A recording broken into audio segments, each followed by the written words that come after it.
On passe à un CRACL, C-R-A-C-L, c'est-à-dire le compte-rendu annuel d'activité pour une de nos ZAC, la ZAC Étoile. Toujours M. Boucher.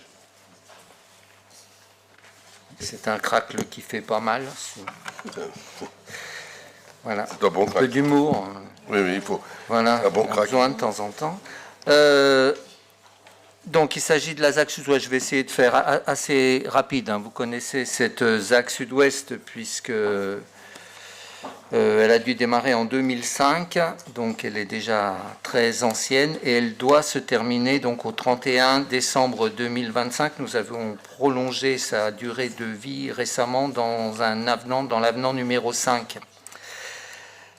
Donc, il s'agit du CRACL de 2022, mais je vais me permettre, Monsieur le maire, de parler un peu de l'actualité, parce que l'année 2022, il ne s'est rien passé de très exceptionnel sur cette ZAC Sud-Ouest. Était prévu donc en 2022 donc, le lancement des études pour l'aménagement d'un espace de glisse urbaine donc, et la mise en place d'une concertation. Donc, je voudrais faire le point sur ce point-là. On a mené plus qu'une concertation. Je pense qu'on est dans le cadre vraiment d'une co-construction, puisqu'on travaille avec un groupe de skateurs. Ils ne sont pas adolescents, ils sont plutôt... Enfin, je ne sais pas quand s'arrête l'adolescence, mais ils sont jeunes adultes, on va dire, plutôt qu'adolescents. Ils seraient vexés si on les appelait adolescents. Et une association de skateurs. Donc, je tiens à les remercier parce qu'ils s'investissent beaucoup, ils suivent bien ce projet avec la maîtrise d'œuvre et ils nous font part de leur expertise que personnellement je n'ai pas en skate. Voilà, donc je les en remercie. Non, mais ça va très loin dans le choix des modules, leur positionnement, etc. Ils sont vraiment très, très, très pointus et je pense qu'ils l'utiliseront et continueront à l'utiliser. D'ailleurs, on passera une convention avec l'association dans le cadre d'une demande de subvention que l'on fait dans le cadre de l'accompagnement des Jeux Olympiques. Là. Vous savez que c'est une discipline qui devient olympique. Absolument. Vous le saviez tous, bien entendu. Ah oui. Je m'en doute. Ensuite, donc on a bien progressé par rapport à ça. En termes d'aménagement, en 2022, donc on devait être remise et a été remise donc la continuité de la piste cyclable. Donc elle a été prolongée donc et débouche maintenant sur le futur Mail Taponnier, alors qui pour l'instant n'est pas libéré des travaux de l'immeuble qui jouxte le Mail Taponnier, mais donc cette partie de piste cyclable donc a été faite comme c'était prévu. Ensuite, le point, je me permettrai d'être un tout petit peu plus long sur le point de la commercialisation du bâtiment Céléno 2, qui n'a pas été réussi en 2022, mais qui l'est maintenant, qui est concrétisé maintenant. Donc il y a une recherche que j'appellerais infructueuse, parce qu'elle l'a été, de porteurs de projets tertiaires. Donc on a eu on a failli réussir, mais ça n'a pas abouti. Et donc là, il y a une concrétisation qui a été faite donc avec Link City, donc qui sera le promoteur, pour la construction d'une résidence jeune actif. Donc nous ne serons pas sur du tertiaire, mais sur une vocation logement, une résidence jeune actif. Bon, je voudrais vous dire que le besoin dans ce domaine est extrêmement important, et même assez crucial pour tous les employeurs, dont l'employeur mairie.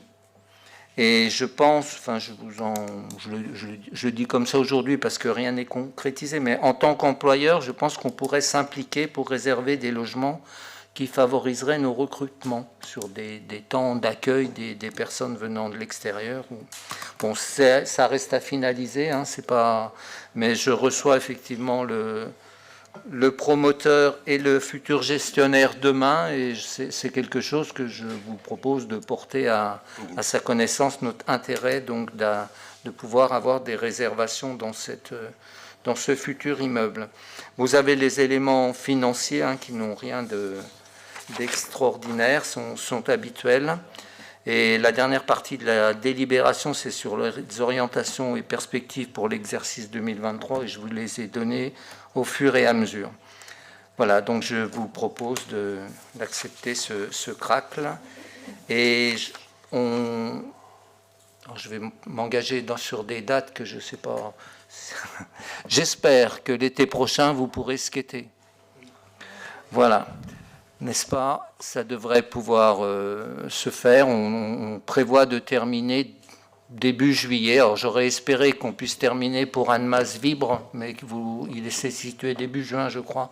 Donc on sera sûr pas terminé, mais je pense que l'été prochain, l'espace de glisse urbaine devrait être terminé.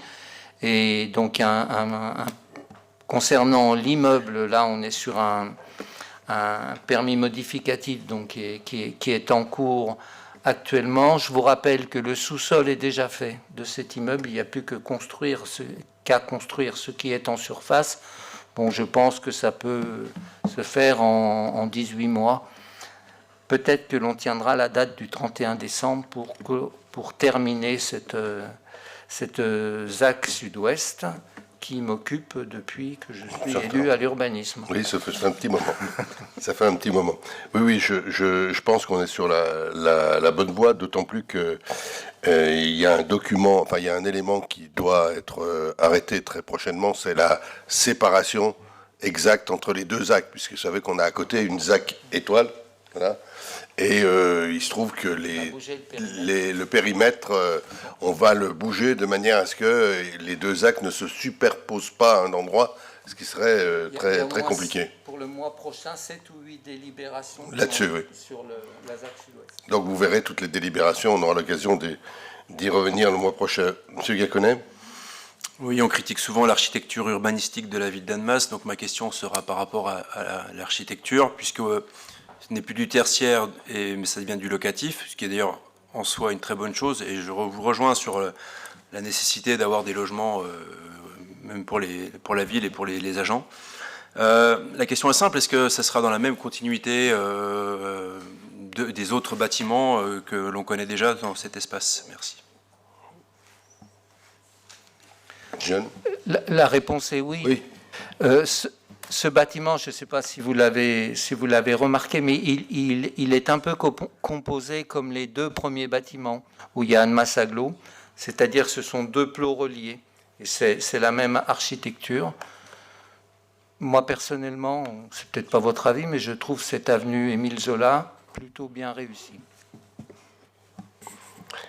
Oui, comme l'architecture de l'autre ZAC qui est en train de naître et que l'on voit autour de la place de l'Esplanade Mitterrand, ou que l'on commence à voir du côté d'Ambilly, où il y a des règles architecturales mises au point très précisément. On a travaillé avec beaucoup d'architectes, et pas les moindres, et il y a une vraie signature. Alors après, l'architecture, c'est on aime ou on n'aime pas, on apprécie ou on n'apprécie pas.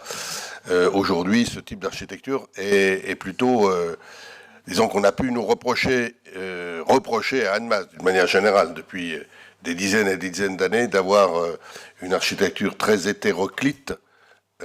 Aujourd'hui, il y a une recherche non pas d'uniformité, mais d'unité dans le type de bâtiment qui se met en place. Mais ça fera l'occasion sans doute d'autres débats tout à fait intéressants et passionnants. Est-ce qu'il y a d'autres questions sur cette ZAC? Est-ce qu'il y a des votes contre? Des abstentions? Merci beaucoup.